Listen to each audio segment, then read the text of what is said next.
Встречи с депутатами городского и районного советов уже стали привычными для жителей Сосногорского района. Рассказать о своих проблемах и обозначить ряд вопросов, требующих решения на самых разных уровнях, может любой житель. Очередная встреча, которая прошла в школе номер 5, отличалась от всех других лишь визитом на нее заместителя председателя Государственного совета Республики Коми Игоря Леонова и руководителя районной администрации Дмитрия Кирякова. Встретиться с вице-спикером пришли педагогические работники практически со всех образовательных учреждений города.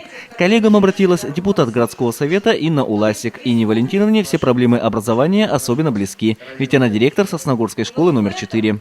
Несмотря на то, что встреча плановая, говорили о грядущих выборах. Инна Уласик остановилась на ключевых моментах развития района и республики, а затем призвала коллег проявить свою гражданскую позицию.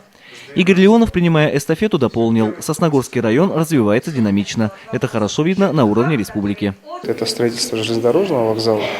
И уже принято решение о 180 миллионах, которые будут выделены уже в 2012 году.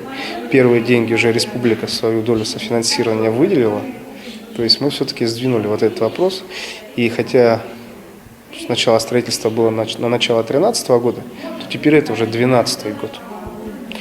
Следующий второй приоритетный проект, конечно, строительство бассейна.